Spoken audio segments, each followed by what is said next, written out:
Okay. All right. The last word we left off with is the word Laila, Leilot. Again, let me repeat the unusual quality about this word. In appearance, it looks so feminine, Laila, with a kamatse, Leilot, with the cholam tav, but the word itself is masculine. And again, the final, how should I put it to you? The final judgment that the word is of the gender that it is if you have another word that modifies that word, in this case, Laila, and the adjective that modifies it or a verb that modifies it, that will reveal the real gender of the noun. So we say halayla hazeh, we don't say halayla hazot for the expression this night. The hazeh tells me that the word is masculine. The next word is mifgash. Again, I'm looking at Edna's translation. She puts for mifgash, meeting and encounter. The shorish of that word is pei gimel shin. Any word that has pei gimel shin as its root deals with meeting, encounter. And look at the vocalization. The mem has a chirik under it. Underneath the fe, there's a shva. A shva under a letter which follows a short vowel is probably going to be a shva nach. In this case, it is. And then look at the gimel, it has a dagation in gimel. The dagation in gimel is not closing a vowel underneath the fe. The fe is a consonant by itself. So that gimel is one of the bega kefet letters, and so it close a dagesh. Something we learned the first few weeks together. It's good to go over it again and again and again. And then mifgash looks very masculine, and Jachir Mem, mifgashim. And from that word mifgash, you have the verb to meet somebody. Mifgosh, to meet someone, is a verb. Pei gimoshin. Pikisha is a meeting. Pikisha. If I write out the word, there are different words for meeting, but pikisha is a meeting. From the word to meet, pikisha. There are other words that can translate meeting as well. Okay, as I continue, the next word is the word merkaz. Merkaz is center. Again, it's two syllables, bisyllabic. The sego closed by the shvanach and the resh. The kaf letter is one of the 6 bega kefa letters that gives kal. That's why there's a dot in that kaf, following the consonant resh. The shvanach is a silent sound, so it's the consonant resh. And merkazim is a plural. The word is masculine. Check the chart that she has it, and so she indicates that.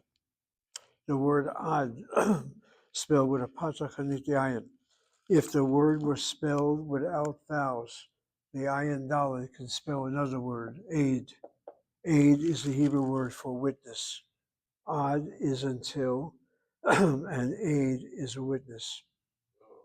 Is there a connection between ad and aid? I don't think so, but that's where your imagination sets in. For someone to be a witness, time is a factor.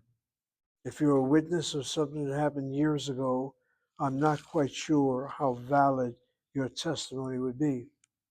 So the word ad until implies time, I guess. So maybe there's that connection. I don't know. The word aid is a noun. Aidut is witness in the sense of testimony. So in addition to the word aid, well, she has the word ad. In addition to the word aid, why don't you add the word aidut? Aidut. Aidut is testimony. Aid is a witness. Testimony is aidut. All right, So wait, but I does not deal with that. no, it has nothing to do with it. But I'm just simply making an imagination that ad is means until, up to something, and maybe a witness is valid given the time limit that a witness has. I'm just making a hypothetical. The next words after ad is the word al yad. Al by itself means on, yad means hand. So literally on the hand of is an expression in Hebrew, next to. Al yad. Al, no. Al, the word al means on. Just taking the word separately from al yad. Al by itself means on. And Yad spelled with a kamatz means hand. Yad spelled with a patak means hand of. So the expression next to al yad, nearby al yad. And let your mind just, just wander a little bit. When you're standing by someone, you're literally by his hand. You're a hand away. I guess the word hand implies not too far of a distance. But the phrase is al yad, on the hand of. Not that you're literally on the person's hand, it's just an expression. Al Yadain too, Al Yadain is a different one. Al yadayim means on the hands of, al yaday. Yeah, we use the phrase al yaday. Again, this is in a construct form. So you take the word yadayim, let's just get down that word yadayim. You think of the word duality nouns, words that end with a patak yud mem is a duality. Hand is yad, yadayim, two hands. And then the construct of yadayim is yaday. Al yaday. Which is the same thing saying on the authority of al yaday. Or if you want, on the hand of. Yeah, why not you use the word al yaday on the hands, on al yaday, on the hands of, implying authorities, authority singular, authorities plural. And the phrase deals with the hand. And think about hand in Judaism. It's by the hand that the Torah is written. It's by the hand that you get attention. Shah! Smacking a table. I'm imagining what a hand can do. It's a hand that also shows comfort. When you, Baruch, asked me to do a spiel in Yiddish, I said, what does he want? I thought of one story. I spoke yesterday to a Bahur I remembered from Yeshiva Salanta so many years ago. That's Rabbi Wasserman. what's his name? His name is Bruce Wasserman. I can recall an incident at Yeshiva Salanta in the Bronx, New York, as he reminded me yesterday. Oh, you just talking. I talked to him. Oh, where? In person at the store? No, on my phone. Oh, okay. Somehow I asked for his phone number. He's on my Facebook somewhere. I asked Bruce, we'll get together. I'll see him face to face. But there was a rabbi, he said, we all spoke Yiddish back in the days. His grandparents, his parents, his father's name was Zev, like my name is. And I remember once an incident where a Rabbi Farber, how do I remember the name? Sounds like Arbor, was over my head teaching me how to read a sentence. And I saw a tattoo. His hands were always covered like this. And I said, it's Tunish. Tunish is Yiddish. It's forbidden. And the rabbi took his hand, tapped me on the head, a bracha on the kepala, a blessing on your head, Belvula. You're right, tattoos are forbidden. He then explained to me, I have to call home. I sometimes forget the phone number. I told my father and mother that night, my rabbi doesn't know his phone number. He's stupid. I lost his memory.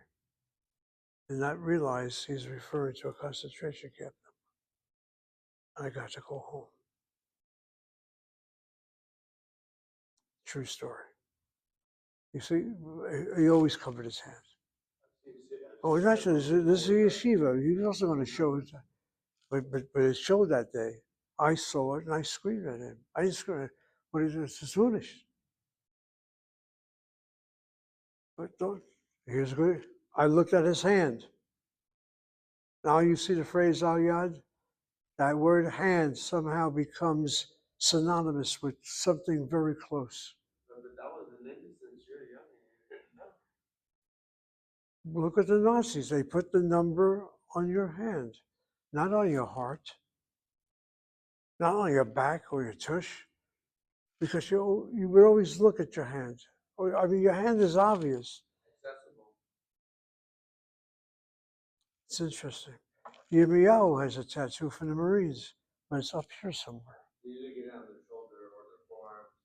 You know, doesn't have a visible. I don't know if Christians have any restriction regarding tattoos. I don't think so. I don't think They don't. And now you tell me that every Israeli seems to have a tattoo No, now. a lot of modern Israelis, but you see it now that they're religious, but you still see Have it you like- seen a Mizrahi with a tattoo? Yeah, a lot. Yeah. I mean, people are hip. They're modern, you know. Yeah. You know, it's just it became fashion in America. But I can't believe them walking into a Mizrahi shul or Beit Knesset with tattoos on their hands. They'll cover it. You ask them a question, you tell them, hey, is that Polynesian or Hawaiian? We don't talk about those things. I'm gonna come, where you wearing your shirt? Showing all your tattoos. Like, you know, you got something in an exhibition, you know. Why You not? show it. You want to walk around town with a t-shirt, you know, and, you know, flexing with those tattoos. Somebody asks you about it, don't say we don't talk about it. Answer a simple question. Then I what- didn't go in to tell them it's bad, it's idolatry. But Baruch, there's also a reality. I know there is of Baalei Teshuvah, of those Yeah, exactly. with tattoos all over their body. What are they going to do? There's a Chabad rabbi that was in prison. There's no question in my mind when he was a prisoner. He had tattoos. He's a black man. He's now a Chabad rabbi, Orthodox rabbi. He's got tattoos all over his body, probably. The question is, do they erase them? The answer is, leave the tattoo there. You tell them, don't worry about it. When you get to heaven at this year, they'll cut it off. They won't feel a thing. Yeah. I presume to take off a tattoo is not that easy. It's either laser or cut off. My understanding is that they cut them off. They cut off the skin. Either cut it off or laser it off. One of those two. They remove it. They can't. My understanding is that Yeah. they cannot. And what about women? This is a fact. Same thing. Some women have tattoo from the camps, a hooer for the armies of Hitler. Yeah, no, I've seen women. That's different. That's a different story. Yeah. That's enslavement. That's genocide. This is choice and I know, passion. I know. There's a big difference. The question would be, would somebody want to take off that particular? Oh, I don't know that. I And- don't even want to touch that question. My- Maybe it would. Maybe if they were adhering to that. If it's they not, would. if it's not going to affect them physically, I mean, I mean, the person's already deceased. The body doesn't feel anything. The neshama has already began the transmigration or wasn't Gehinom or Sheol at that time. okay. So, I mean, I imagine that they probably would think it could be in compliance with Jewish law.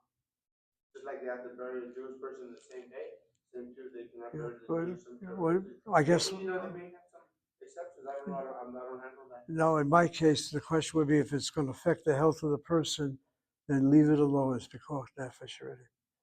I don't know, but these are issues that have come up. I've seen references to Yeah, them. no, and lately a lot of research has been coming up on the tattoos that they cause organ and liver damage. In addition to Well, there you go. blood-borne diseases that you get Right. with those. So you could actually have lead, mercury slowly poisoning you and causing organ damage. Is that so? Yeah, no, this is just new studies. And those people, when they do the ink, they just double dip it. They're not giving you a new canister. Right. It's just like Right. that, so essentially you're just dealing with Right. 30 needles, 30 blades. Amazing. Okay, let's go back to Hebrew. It's interesting to hear this. Okay, so the word ayad, so at least we've got a sense of that. Ayad means on the hand of, but it's an expression here referring to next to. Okay, Soharayim, that's another word that's important. Look at the way she vocalizes Soharayim. You have a kamatz katan underneath the tzadi, you have a chataf kamatz underneath the hey, and then you have the accent over the second to last syllable. The patak, short vowel open, is accented, etc. All right, let's go over that word Soharayim. Soharayim, I did, I think, at least once or twice in class. Now I can do it officially. The word Soharayim comes from the word Sohar. This is important. Sohar literally means the highest point in the heavens where the sun is supposed to be. Meaning what? The sun doesn't move at all. It's the earth that moves on its rotation. But when the earth moves a certain direction or a certain moment, I guess the sun is seen highest in the heavens above. That's supposed to be the zenith. Zenith. So the sun is up here, the highest in the heavens above, meaning the earth is on its rotation. And that particular moment is called the Tzohar. The Tzohar, the Tzohar. So where do we get the word Tzoharayim? Tzoharayim deals with the notion of two-ness. First, let me vocalize that word. The word originally was Tzoharayim. Let me first begin with that. The word was originally Tzor, short kamatz, shvanach under the hay.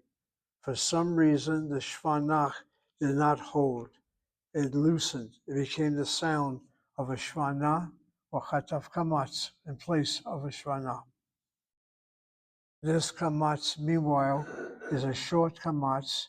It's not closed by dagesh hazak in the hay, nor is there shvanach beneath the hay. But originally it was a shvanach. That's why we have the sense of a short kamatz here. Originally it was closed, and then it opened up to a chataf kamatz. The short kamatz still is sounded as a short kamatz, even though it doesn't appear to be closed. So the first syllable will look like this, short kamatz. Second syllable is the hey with a chataf kamatz under it, followed by the resh and a patach. The patach is a short vowel open and accented. So the second syllable is CINCV, accent over the patach. Last syllable is CVC, short vowel underneath the yud, closed by the final mem. Now watch what I'm about to do. The word Tzoharayim has a duality marker to it. That gives it away. What is the two-ness of the word Tzoharayim? It is the AM meeting the PM. That's what that Tzoharayim does. 12 o'clock, high noon. 12 o'clock, noon. Before noon hour, AM. Right after the new hour, 12:01 PM. That explains the duality of Tzoharayim.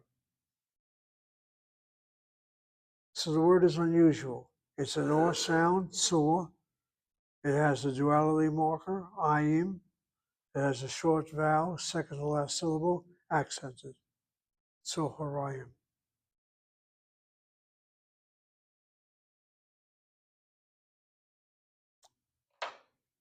Okay, Tzoharayim. Morning, of course, is Boker. Well, let's get the other. Tzoharayim is 12. Tzoharayim means noon, Noon. But Tzoharayim has other implications. It's also the time, I guess, when you take a little rest. It's also the time when I think the mincha can actually be said. But in Israel, the Tzoharayim to 2 o'clock in the afternoon for 2 hours, or maybe a little after Tzoharayim, you have a noon break.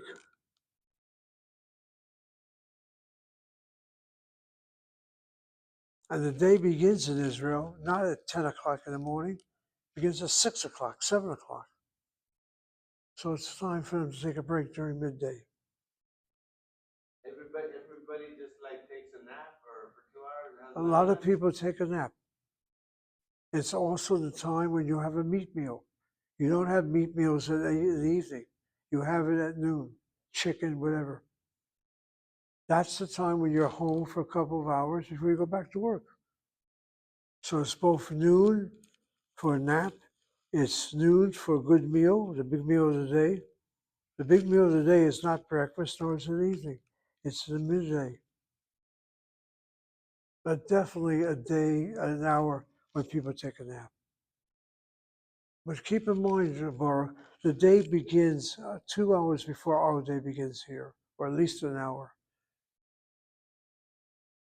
Okay, as far as the morning goes, you have the word boker. Tzoharayim is afternoon, noon and following noon. Erev is evening. And Laila is night. And when it comes sunset, you say Erev Tov. When it's the end of the night activity and you're about to go to sleep type of thing, it's Laila Tov. No more conversation when you say Laila Tov. Safarim? Sohorayim. What is that? That's noon. Oh, that's good. Oh, okay. We just finished that word. Let me write it out. Then there is another hour. The Soharayim is a high noon. There's also midnight. The middle of the night is Chatzot. That's 12 o'clock nighttime. So that 12 o'clock hour has a special history. It's 12 o'clock high noon. It's 12 o'clock Chatzot. And among the very religious in centuries gone by, and I presume to this day, they have special prayers at midnight to return to Israel. It's called, one of them is called Tikkun Hatzot, which is That's right. Tikkun Rachel and Tikkun Leah. And it's read from midnight up until like the next or the next minute. I don't know how long it takes. Yeah, but that's the time you say from midnight up until the first prayers. Okay. That's what And to you the say. morning prayer, which is probably the sighting of the morning star. It's interesting how a day, a 24-hour day, different parts of it have different applications. And then when you look at this word, the word boker, for example, has the same root as the word bakar. Cattle has the same root as the word to visit, mivaker.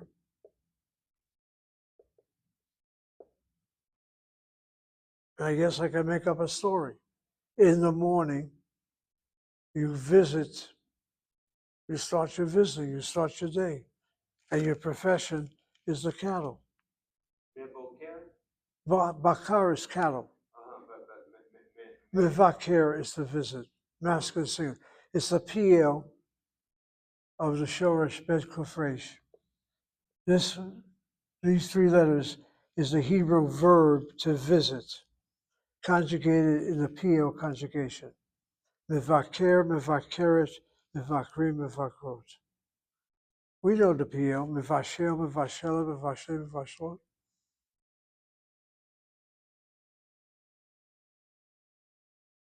I find this interesting. And the word Erev has the same root as Eruv. Eruv is closeness. Eruv is also that type of thing that sets the boundary where you're able to carry on Shabbat. So Eruv is also closeness and the boundaries? Yes. Eruv also means Aravim. Aravim is the Hebrew word. Ayin Resh Bet is the same root for the word proximity. Aravim, Eruvim. You know, to be tied together. Aravim. Let's double check. And that word Eruv is particularly important if you're religiously observant outside of your private domain to carry stuff on Shabbat or to wheel babies and carriages. Let me just check that word Eruv. Let me see the translation that's given. Eruv is definitely that particular marker, but let me see the translation he's going to give to it. You never told me, Rabbi. You like to sing? How's that? You like to sing? Ismonim, Zimrot, Brechem, and Vodka Herin, Vesamata, Oh, now you're losing me. Okay. Let's just double check. Now, these are things I never think about every day, but now that we're in class, it's good to go and check these things out. All right.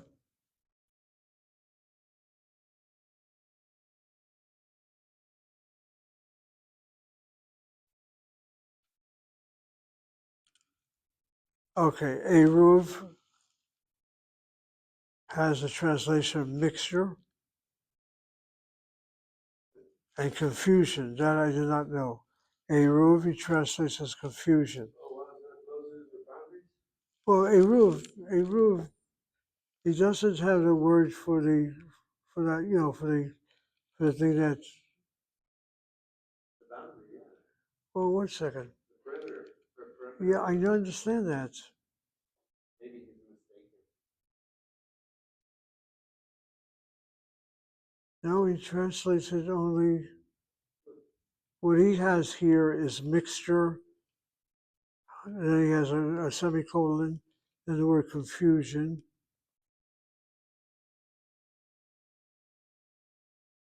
He does not have the other words.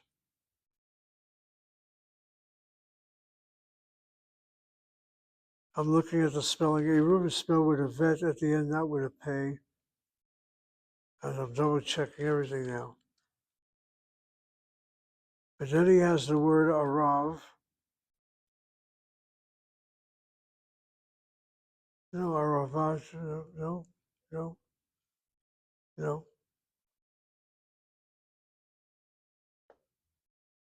There's a word arav, ayin resh bet, translates as responsible or sweet. No, Erev, mixture company. There's a word called arov, ayin resh bet again, a swarm of flies. No, the word mixture, I guess. No, that's it. Okay, mixture. I'm like you right now. I'm a little confused by this. But Eruv is that thing that connects things together. And, well, no, the fact that it connects, when you have an Eruv, it means that area is connected and you're able to, it's like private property. Yeah, it's one extended property. So that's what I meant by, and I guess Eruv could be something like a connection, Aruvim. There is the word Aruvim, he doesn't have it, which is connection, Aruv. Anyway, but the word Erev looks the same. And maybe the reason is when evening sets in, there's no more light, so we have to be somehow connected in our darkness just to get by the evening hour. Just making a fantasy up. Okay, let's get back to our Hebrew. The next word is another close word, the word karov. All right, karov, she translates as nearby or close. So the question is, what's the difference between karov and al-yad, which is also nearby, or Eitzel, which is also nearby? They all seem to have that same type of implication. But she gives us the word karov, and then karova is a feminine singular. The kamatzoni, the kuf drops to shvana, as you add the kamatzei to the vet, make it feminine, and krovim, krovot. The word karov is also the word for relative. Relative. A cousin, an uncle, a karov. Krovim, those who are near, those who are connected to us. And then she has it, karov le, with a lamed letter, close to or approximately. And the opposite of karov would be rachok. So if karov means nearby, rachok is distant, remote. But like karov, the vocalization of rachok is the same, kamatz and cholam. So karov is krova, rachok is rachoka. In other words, she has two opposite words, close and far. Karov and rachok. Karov governs the lamed, close to. Rachok will govern the mem letter, far from. Rachok meh. Again, that meh is the word min. Attached to the word that follows, you point to mem with a chirik. If the letter cannot take a dagesh hazak, you point to mem with a tzere. So the mid with the I rather than the M, with the mid rather than min or from, right? That's right. The mem will probably be when it's the mem will be before the original letters, right? For example, far from the water. Watch my English. Or close to the water. No, we're using the mem letter. So far from. Rachok. May. Hamayim. I'm saying the water. Hamayim. So with a hey with a patach, and mem we point with a tzere. May Hamayim.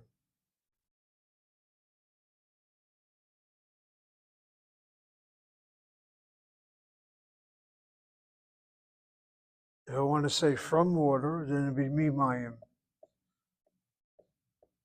As long as the next letter or the first letter, the word that the mem is attached to, can take a dagesh chazak.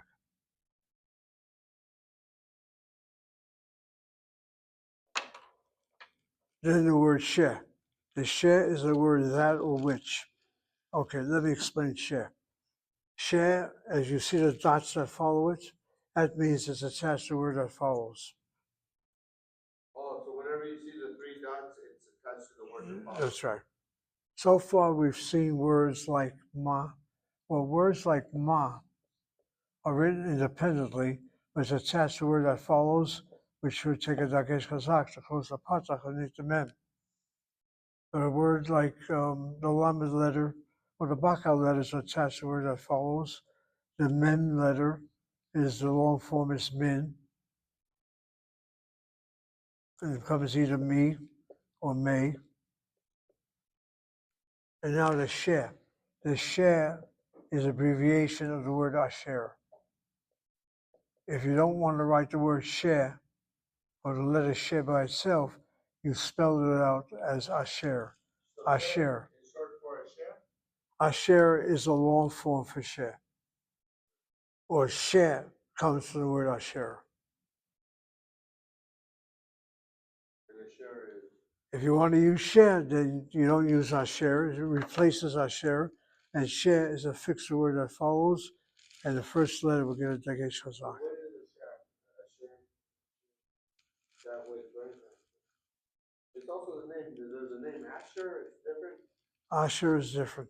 Let's get that word down. Can you write a share on the board? Yes, I will. Let's first take Asher for a second. Asher Kiddushanu B'mitzvotav. Baruch atah Hashem, Asher Kiddushanu. Blessed thou, Lord, Asher Kiddushanu.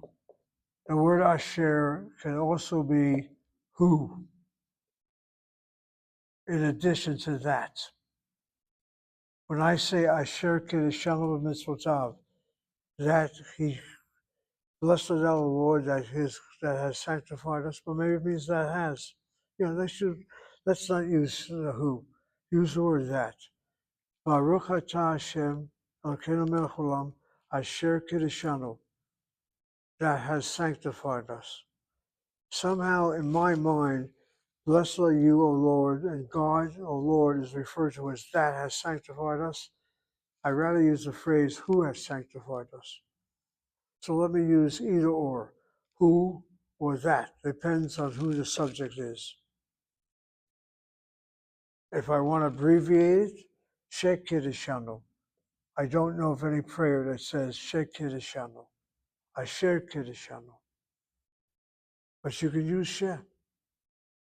And again, it will be a fixed word that follows. However, dagesh chazak in that hoof letter, Kiddushanu.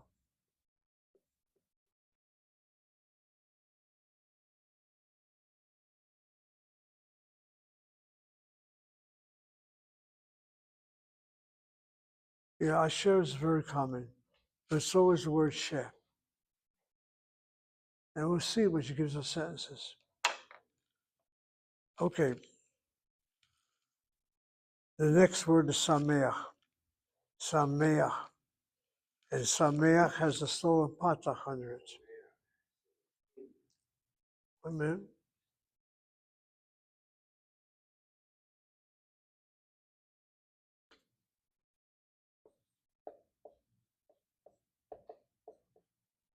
Again, the stolen patach phenomenon is not a vowel in itself. So to break the word into syllabication, CV is the first syllable, second syllable CVC. The mem, the tzere, the chet. The patach is not a true vowel. It is artificial. It's a glide between the frontal sound of the tzere to the laryngeal chet in the throat. Sameach, you pronounce the patach before the last letter. Feminine singular is smecha.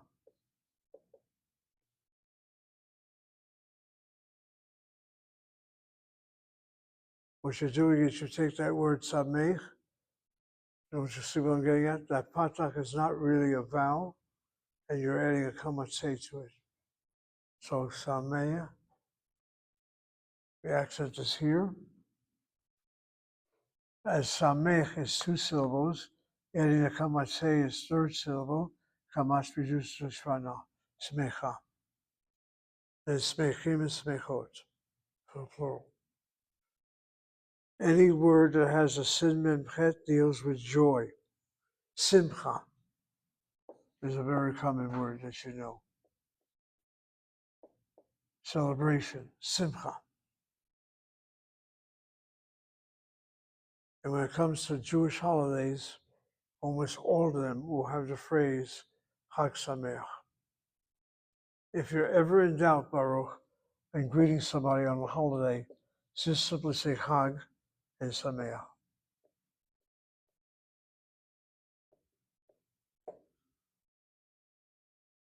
You want to be particular? Add the name of the holiday. Chag Purim Sameach. Chag Pesach Sameach. Whatever you want to call it. But some holidays have their own unique name to it.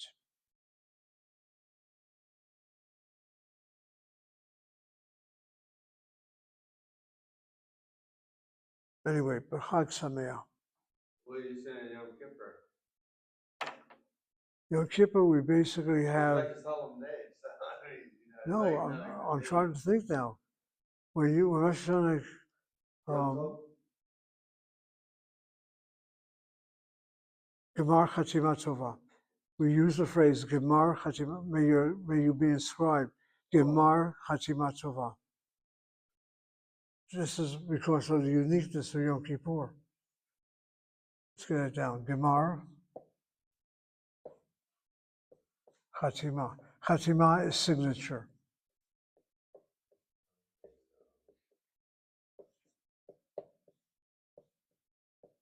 May you be sealed. S-E-A-L-E-D. Sealed. May your signature be good. May sealed for a good year. We would say Shana Tova, for example, for Rosh Hashanah. Good year.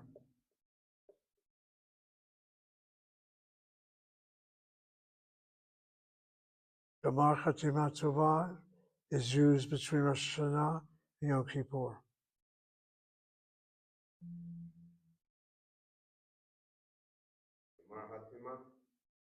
Gemar Chatima Tova. Gemar is an imperative, a command. Notice the word is Gemar. Gamar is a third person past tense. This is Gemar, Rishwana. It's a command form.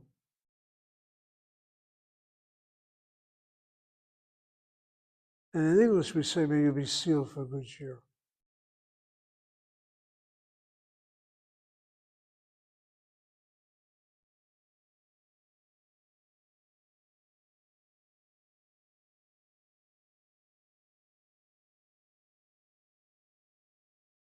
There are other expressions, I'm sure.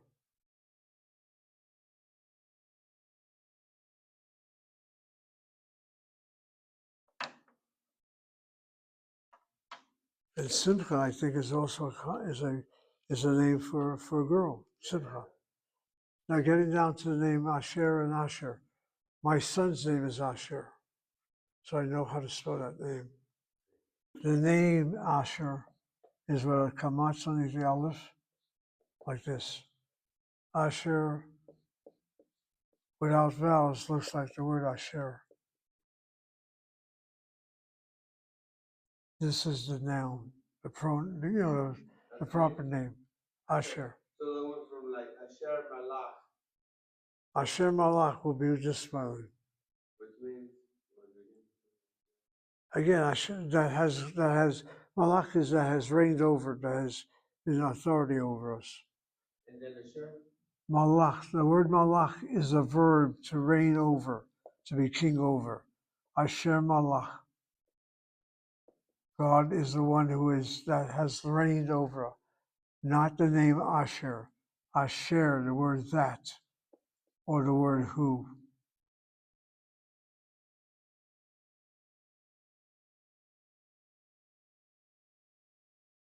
Asher Malach B'Terem Kol Yitzir Malach.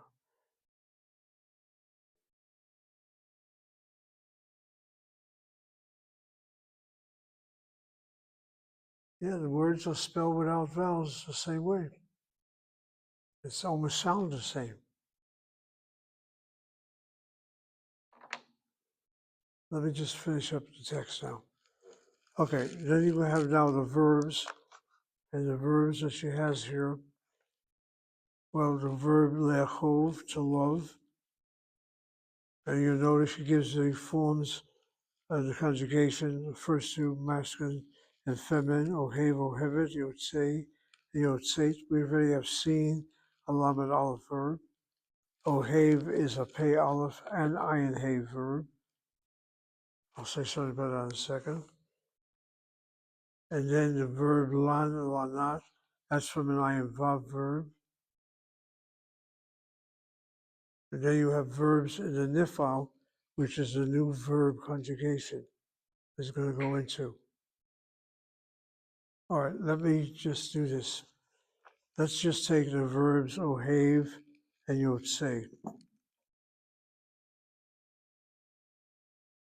Again, I'm not going to write out the Schleman verb. You should have it in front of you. And let's just take yotzei first. Notice your yotzei has two irregularities. It's a peyud and it's a lamed aleph. Conjugated in the present tense is yotzei. Feminine singular is yotzeit.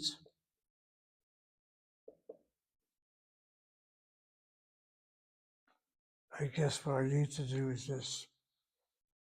All right, let me just slow it down. I have the word shomer. I have yotzei. So far, no problem. I then have shomeret. You would think this would be yotzeit, but the lamed aleph causes the two segos to transform to a tzere, yotzeit, not yotzeit. Shomerim and yotzeim. Shomrot and yotzot.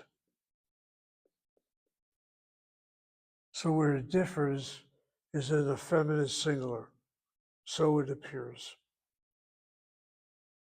And again, when an aleph has nothing under it, followed by a tzere, that aleph is causing the tzere to be like a long A sound. It's not, it's, again, the aleph, the hey, the vav, and the yud can play the role of a vowel marker. Now what about the infinitive? The infinitive is unusual. You have shemor and then lishmor. This one is tzeit. This particular verb, the pei yud drops out. It's a yud verb and a lamed aleph verb. The pei yud drops out. It sticks around in the present, but it's missing in the infinitive. Anyway, tzeit adds your lamed, and notice the lamed is pointed with a kamatz. The lamed normally gets pointed with a shvana, a chirik to break the frog cluster, takes on the form of a chataf if it's attached to a chataf patak verb. And here, the kamatz is on the lamed because it's affixed to a monosyllabic syllable. The lamed would be pointed with a kamatz before a word that's only one syllable and accented. Latzeit, to go out.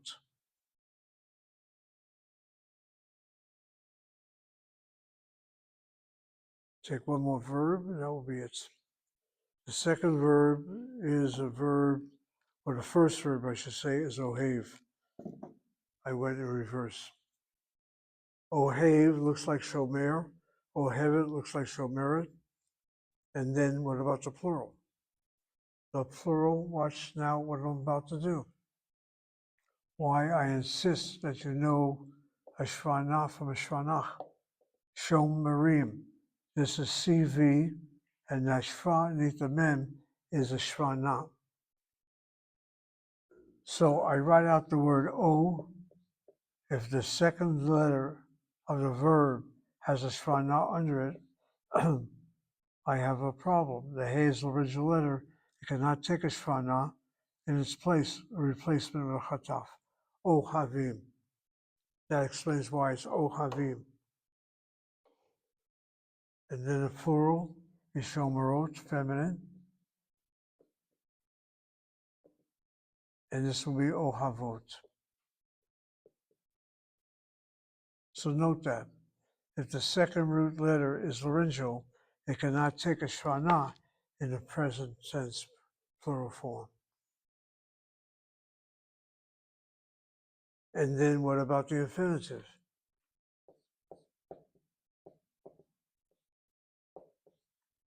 Again, it should be with a shvanah first, like shemor. The aleph doesn't take a shvanah, replace it with a chataf sagol. That's your replacement. Lama comes along, shva cluster, and the lama takes over the sound of the chataf. So it's le'ehov, to love, le'ehov. Cholam here. Okay. So a lot of stuff that we did say. We will go over it when we see it in text.